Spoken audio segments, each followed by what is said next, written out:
Hello, my name is Cheryl Burgess, and I'm a defense scientist at the Director General Military Personnel Research and Analysis at the Department of National Defence, Canadian Armed Forces. In this presentation, I'll be talking about the Competency Dictionary that we developed for officers in the Canadian Armed Forces and the competency-based assessment instruments that we'll be developing for the training and development of chaplains. In 2005, the Government of Canada and the Chief of Defence Staff of the Canadian Armed Forces developed a new vision and objectives for the forces that would better meet emerging security demands both within Canada and abroad. This new vision involved a transformation of the forces with a focus on a more integrated and unified approach to operations. In alignment with this, the Chief of Military Personnel developed and implemented several initiatives that would better identify, train, and prepare individuals with potential to take on leadership roles within the forces. Among these initiatives were a review of the Canadian Armed Forces Performance Appraisal System and succession planning. Now, what exactly is succession planning? The definition I use here is that it is a systematic approach used in identifying and developing internal people who have the potential to fill key leadership roles within the organization. It involves the identification of current and future key leadership positions at various levels within the organization, the identification of individuals with the potential to fill those leadership positions, and leadership development.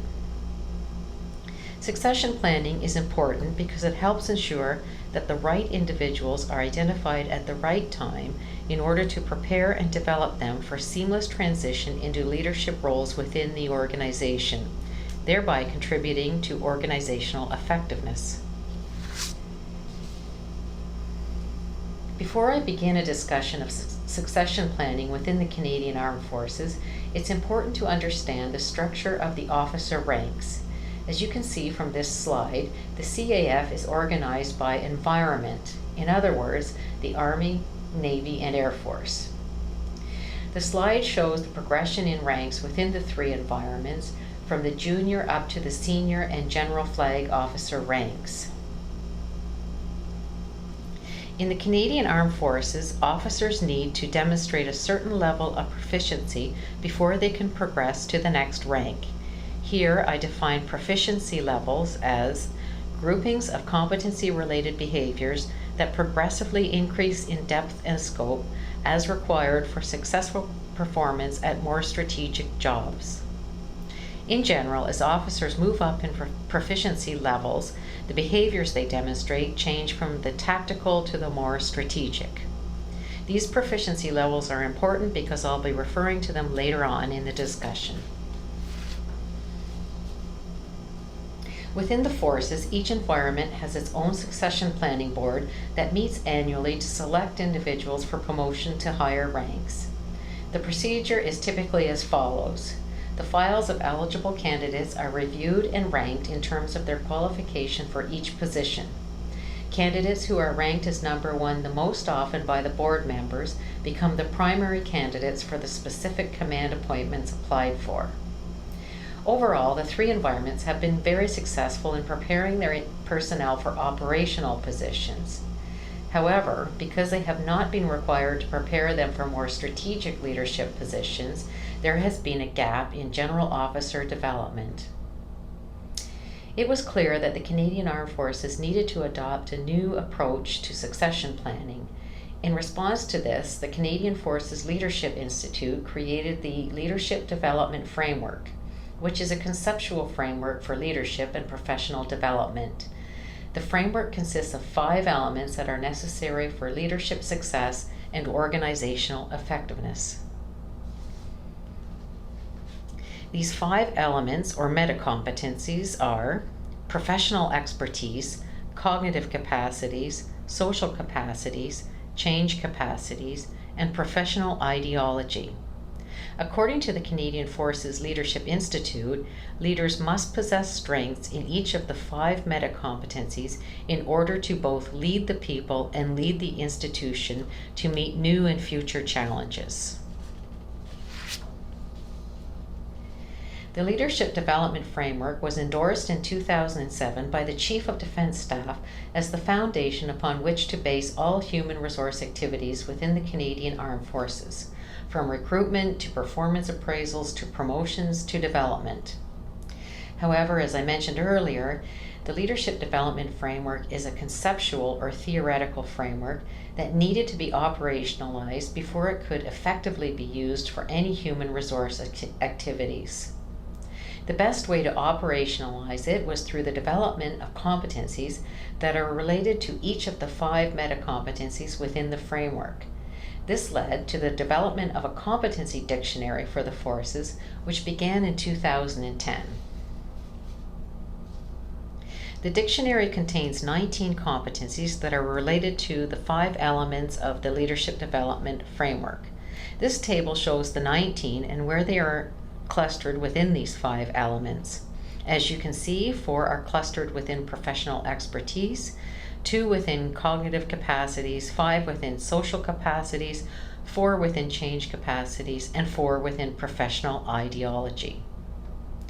With the development of the Competency Dictionary, it's now possible to use the framework for numerous staffing actions that are aligned with the Chief of Defence Staff's directive to use the Leadership Development Framework as the foundation for all human resource activities. To date, the competencies and behavioral indicators for the Colonel Captain rank have been validated and are ready for use by human resource personnel.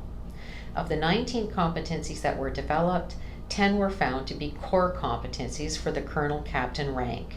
By core competencies, we mean those competencies that are required by every Colonel Captain in the forces, regardless of his or her job family. In addition to the Competency Dictionary, the development team prepared functional job descriptions for all main categories of job families at the Colonel Captain rank. It was felt that these functional job descriptions would also be a useful tool for succession planning within the Canadian Armed Forces. The functional job descriptions would include a brief description of the job and the key activities involved, the competencies and proficiency levels required, and the knowledge, education, training, and experience necessary for successful job performance. Assessment processes could then be based on the functional job descriptions that would help identify the strengths and developmental needs of officers in order to prepare them for more senior leadership roles.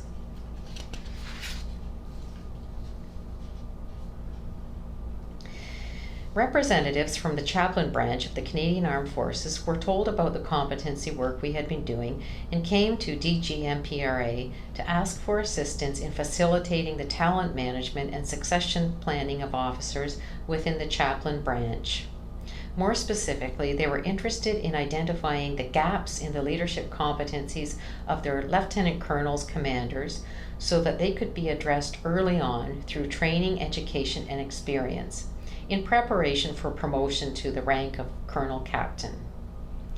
In consultation with the chaplains, it was decided that we would first develop functional job descriptions and competency profiles for the 3 chaplain jobs at the Colonel Captain rank.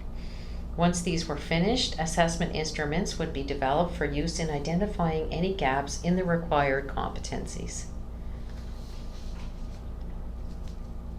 For this project, we followed the same 3-step approach that was used in the larger Colonel Captain competency project. In step 1, we reviewed all the job-related documents we could find for the chaplain occupation. In the second step, the Colonel Captain chaplains were asked to complete 3 questionnaires. The first questionnaire asked them to rank order the 19 competencies from most essential to least essential for their work. The second asked them to report the minimum amount of knowledge necessary from domains such as command-related knowledge, administration, and management. Finally, the third questionnaire asked whether their training and experience had adequately prepared them to assume the duties and responsibilities of the job they currently occupied. The chaplains were also asked if there were any tasks they felt unprepared for, and to recommend the types of training and/or experience that would better prepare officers for the job. In step 3, an interview was administered, which provided some of the most important information for the project. The interview consisted of 3 parts. In part 1, the chaplains were asked to describe the main responsibilities of their jobs and their key activities. Part 2 involved questions about the 19 competencies from the dictionary. Given the time restrictions, only 4 to 6 competencies were targeted during each interview, and one participant had to be interviewed twice in order to cover all the competencies. The chaplains were asked to review the definitions for each competency and to provide their feedback. Next, they were asked to describe how they demonstrated these competencies in their daily activities.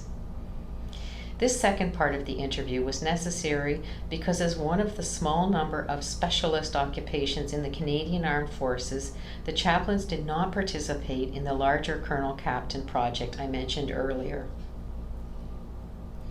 Finally, the chaplains were asked to describe how the work differed between their rank and the rank below them.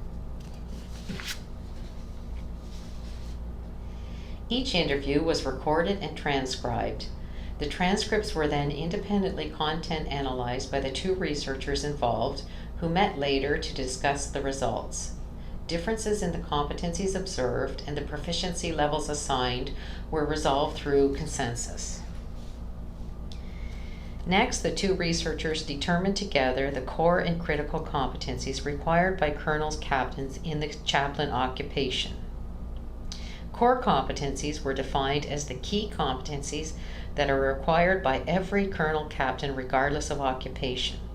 Critical competencies, on the other hand, were those competencies that were specific to the target job.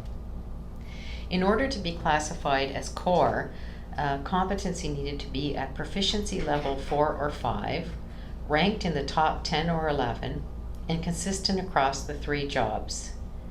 The preliminary results indicated that the 10 core competencies identified by the chaplains were the same as those found for colonels captains across the Canadian Armed Forces. Critical competencies were those that were also ranked highly and were frequently mentioned during the interview. As shown in this table, for example, the Director of Chaplain Services Strategic Support needs the 10 core competencies and also needs behavioral flexibility, visioning, and conflict management.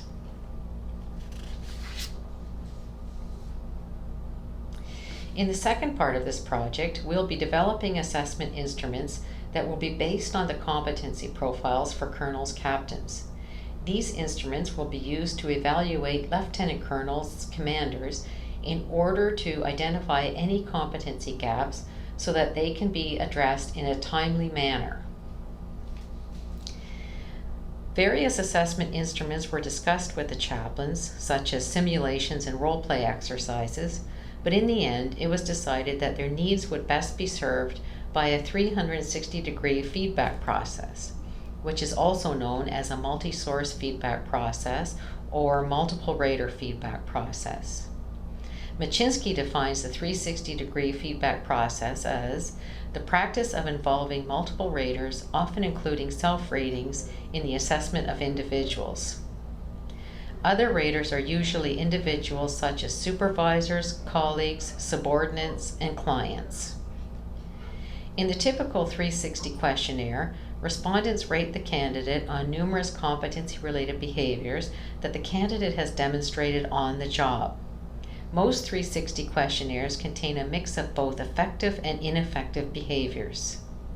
The 360-degree assessment process is based on the premise that how we see ourselves and how others see us enhances the self-awareness that is critical to successful leadership development.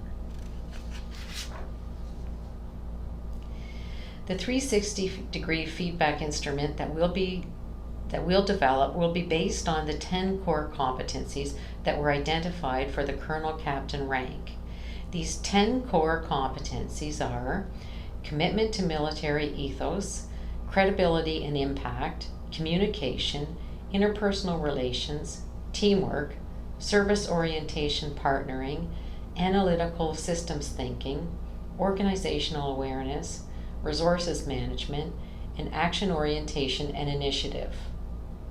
We decided to include only the core competencies, since a qualified lieutenant colonel commander could potentially occupy any of the 3 colonel captain positions that become available.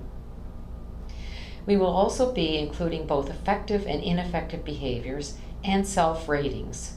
The other raters will be supervisors, colleagues, and subordinates.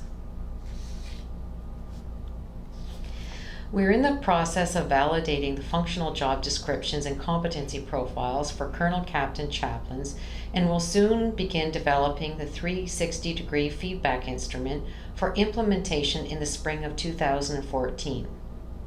We've also started work on a similar project with the chaplains to develop functional job descriptions and a 360-degree feedback tool for majors, lieutenant commanders. This tool will also be used to identify gaps in the leadership competencies, which can then be addressed early through training, education, and experience. We've already started interviewing the majors, lieutenant commanders, and the project will likely be completed in the 2014-15 fiscal year.